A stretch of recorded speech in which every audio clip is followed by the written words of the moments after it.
Okay, let's see if this works. I'm going to try filming by sticking my camera phone into the holder that came with it, stuck on my chest. So that hopefully you can see what I'm doing. Let's see. It doesn't seem to want to snap in. There it goes. Now, hopefully that'll be steady. My gloves. Come on, Hugo. It's your jerk of all trades here again. With Hugo, of course. Super dog. He's pretty excited. It's a little warmer than it has been the last couple of days. It's all the way up in the high 20s, maybe even the 30s today. Today, you seem to like the Fergie video.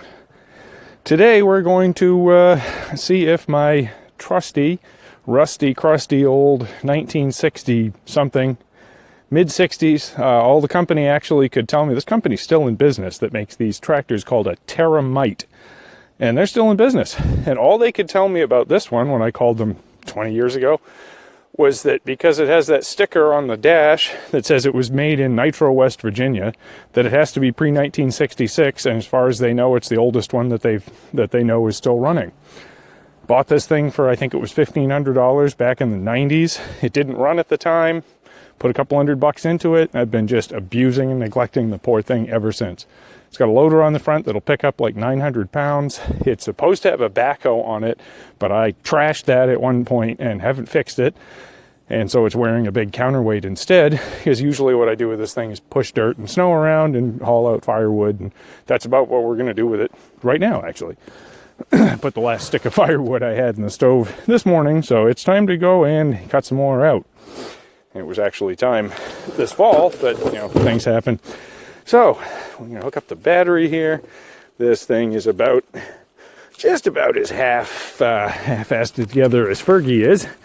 And hook up the battery. This one also doesn't charge its battery. Thankfully, you don't have to unhook the battery when you're leaving it because it doesn't discharge it like Fergie does. But we'll walk around. I'm walking sideways so I can point you guys at it. This is going to be fun. Okay, so up underneath there, you can't see it's dark, but there's a fuel valve. I'll open up the fuel valve. This is another two-handed starter because I have to reach over behind the carburetor here and choke it, because again, too cheap to buy a choke cable for this one either. And then turn it on, throttle's in.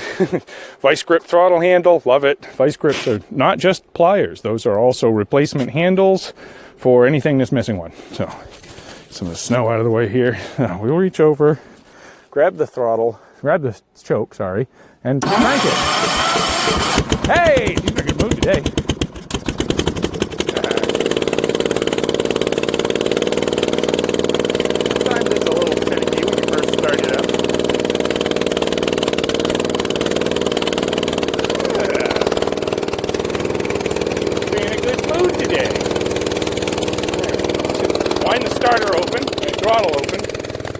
Yeah, what do we got here? Pick up my chains out of the snow. This thing doesn't go very fast or bounce around much, so we don't get too picky about attaching everything here. Just kind of hang it all on the back.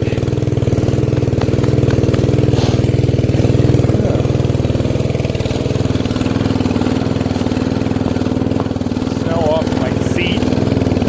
Gotta get a new hunting seat next year. Turn that one into a tractor seat. Alright. Now this thing is hydrostatic drive. It only has one pedal. Press it forwards, it goes forwards. Press it backwards, it goes backwards. There you go. This thing's pretty easy to drive.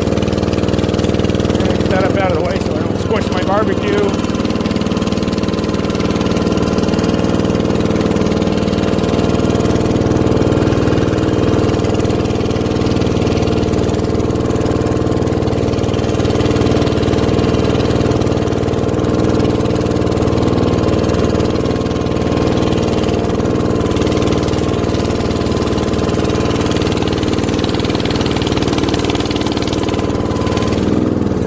dog is. Come on, Hugo.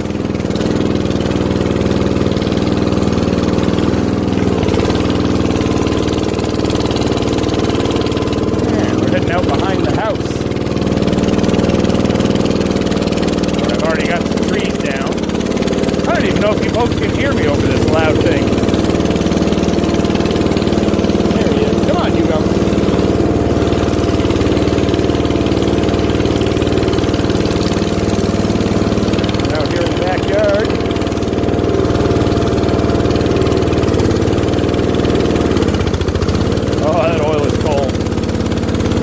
Hydraulic system actually uses motor oil. The same reservoir for the engine, not for the engine, sorry, the engine's got its own oil. It uses the same hydraulic motor oil, uses it for the drive system and the bucket hydraulics. Interesting system. So you just run Rotella in it or something. 15W40 is a little thick in the cold.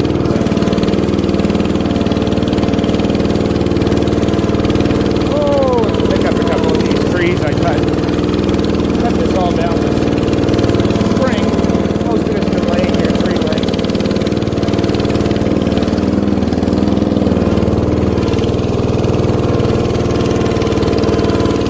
I apologize for the shaky videos, the half-assedness, but we're going to be investing in a GoPro here at some point so that I can make some better videos, higher quality. So this is, it's not the best firewood, it's poplar. Well, it's poplar or aspen, depending, I guess, on what part of the country you're in. In the Northeast here, we're in mid-coast Maine, we just call this poplar. Apparently, on the West Coast, this is called a quaking aspen, and they use it for firewood because they have a lot of this in pine. And what we use here mostly for firewood are things like oak and beech, birch, maple, all the hardwoods, because we have a lot of them. But evidently, places where they don't, they just burn what they can get. I burn poplar and pine here because I have it. It's not great firewood, and it's not good for your chimney, but all of the chimneys I have here are fabricated steel pipes for the most part, so you just let it burn out, and it goes pretty good. All right, so we've got those two hooked up with an old log choker. We'll see if it'll yank these two out of there. This could be interesting. It'll be wheelie time at least, I'm sure. But, hopefully this thing's warmed up enough to... Come on. Put the power. Now.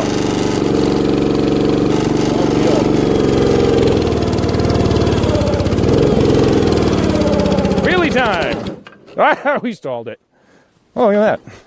I should let you see this. Oh, don't try this at home, folks. As I've said before, don't do pretty much anything that I do.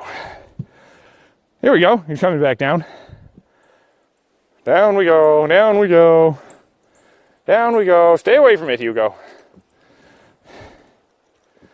Get out of there. Go on, get. Don't get near the tractor. Dog's got no self-preservation instincts at all. Chases cars right up next to them. All right, come on now. Let's see if this thing will start back up again. There we go. Away we go.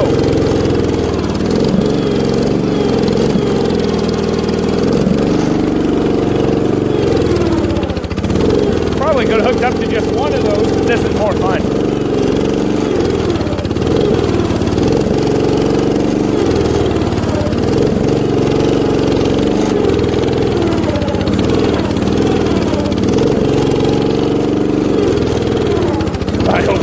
Comes out.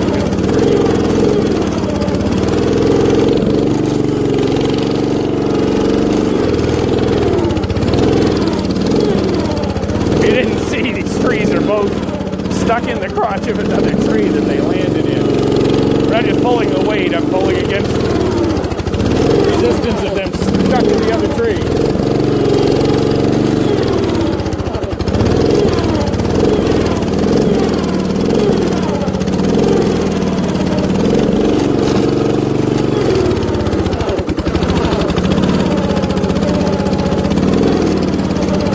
Come on, you can do it. Oh, they're almost out.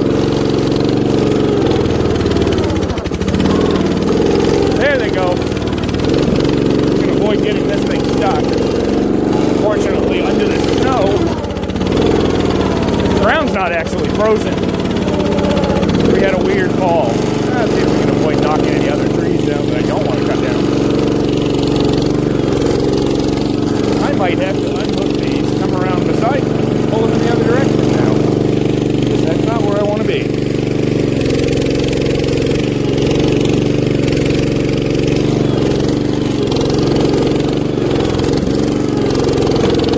This is where a machine with a winch will come in very handy.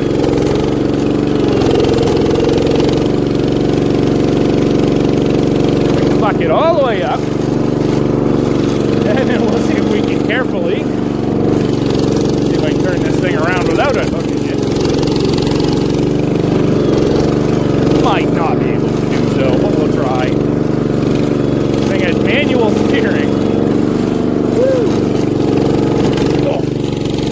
Oh, I see. I got a big stump behind me. I can't do this. Alright, I gotta unhook this, turn the machine around. Yes, we've got a big piece of frozen dirt, actually, is what it is behind us.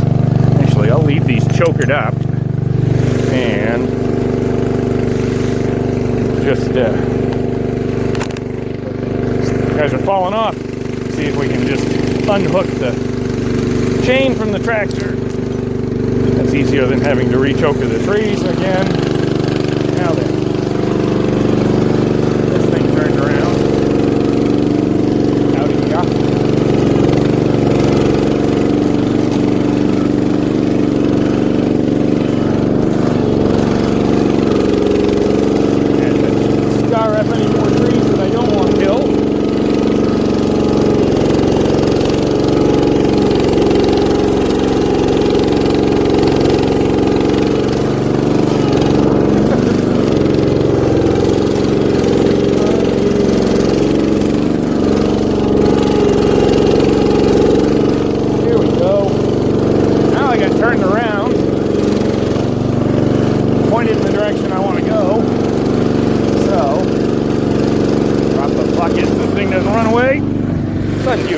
Pedal stays pretty well where you put it.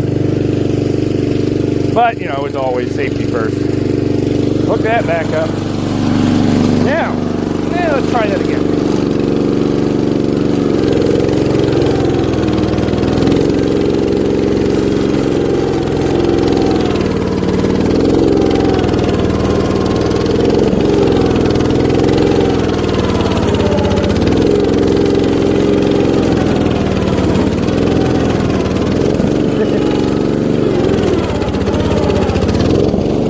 I'm doing things this machine was never intended to do.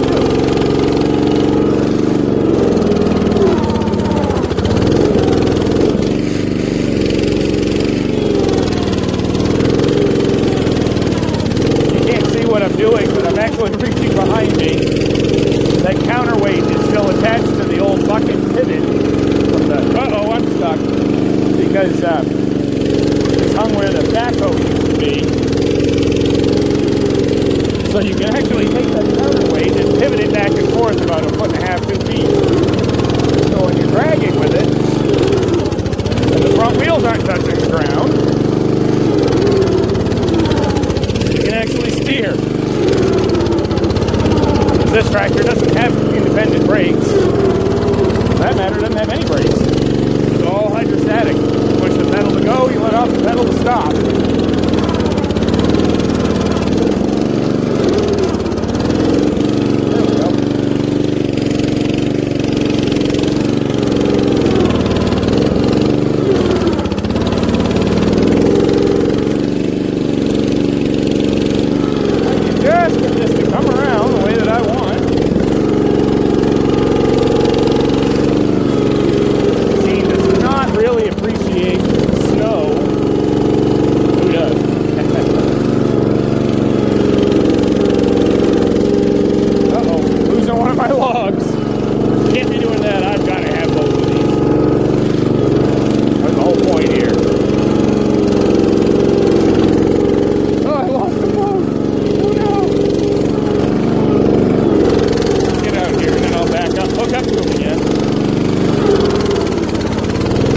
Backed up too many times and they came off the chokers.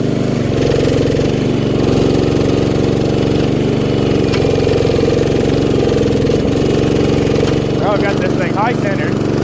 Thankfully, when you've got hydraulics, they're very rarely actually stuck.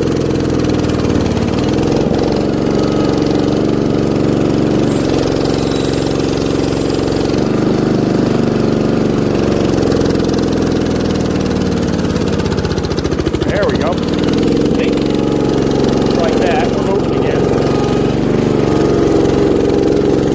Now, what I'm going to do, if I keep getting stuck over here, this thing has very little ground clearance. Stuck again.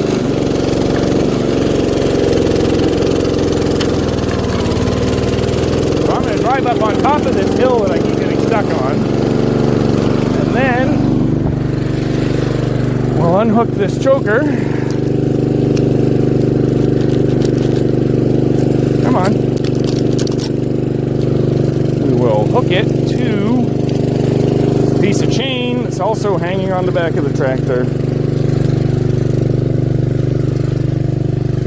Hook our trees back up. See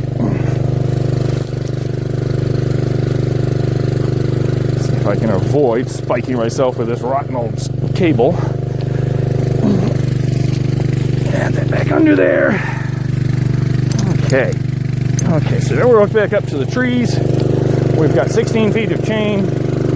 So I can hook that up way up here where I'm not stuck anymore. And I'm also higher than the logs, so I get some leverage on them. And I'll pull them up to the top of that hill. And then back up and shorten it up again. Yeah, it's a pain.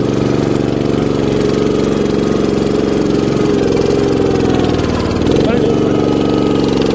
We're making it work.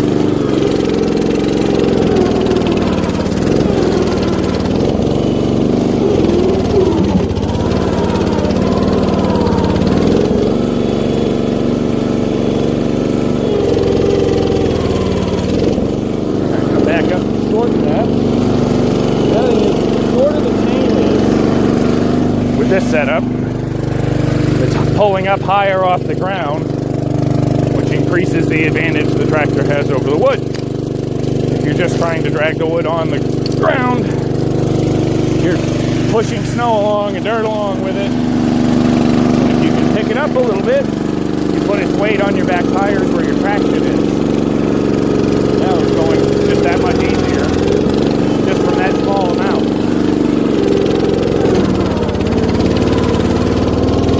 Now I've got those logs up off the ground, out of that hole they were sticking in. And now I can go ahead and take the chain back out of the equation.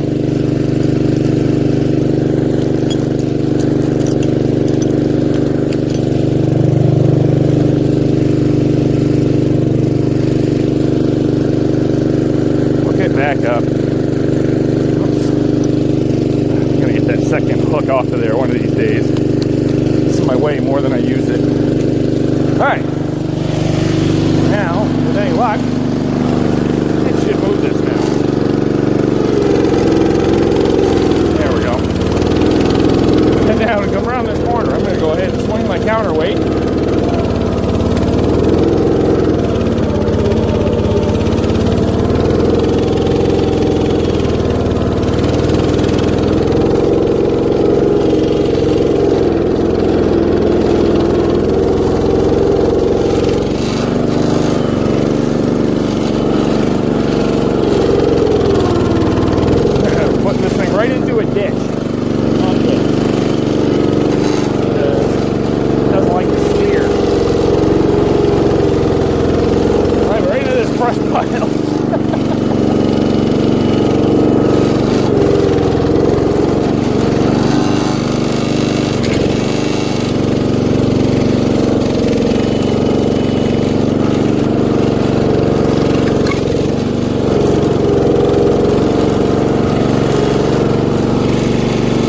I can't steer out of this ditch. Going back and forth. Come on. The catch-22. These logs aren't giving me quite enough resistance to swing the front end around. But we just I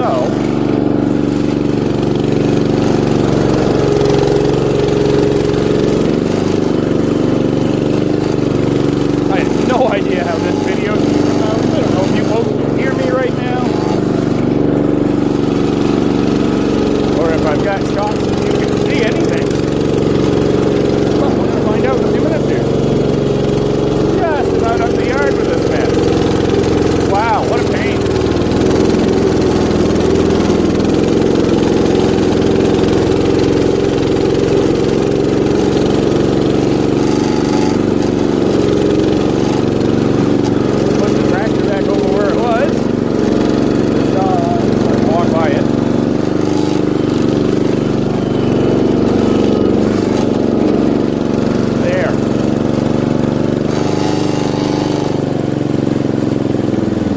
Small engines, especially if you've been beating on them like that, running them hard, and when it's cold, it's usually a good idea to let them idle for at least a few seconds before you shut it off.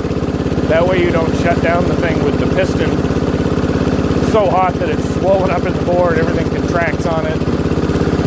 You can end up with issues, blowing head gaskets and breaking parts. We don't want that. There.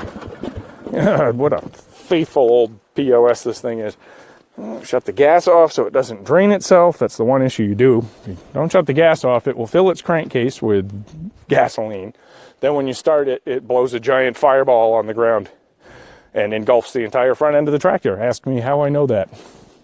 So there she is. 1960 whatever Terra Mite that just keeps working and working and working and working. Oh yeah.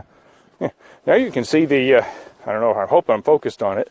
That rear wheel, those lugs will not tighten up. I've got to replace those studs because they were sitting in the same place for so long because nobody tightened it. This was before I got the thing, that they won't turn. They're frozen right in place. So I'm basically, it's egging out the holes on the rims, but this thing's got a long list of improvements that need to be made. These old tires that are on it are actually undersized. You can see there's a bit of much clearance to the fenders than it's supposed to have. These are like 31s and it really should have some 33s on it. And I'm probably going to put some skid steer tires on it for the puncture resistance and the extra width and the big tread, and those will go on a 16 5-inch wheel. So these 15-inch rims are going to end up going away anyway. This thing is really bizarrely constructed. The rear end is a 9-inch Ford rear end that's narrowed up to about 3 feet wide. It has a gear-driven drop box attached to the front of it that gear reduces it off of that hydraulic motor that spins it.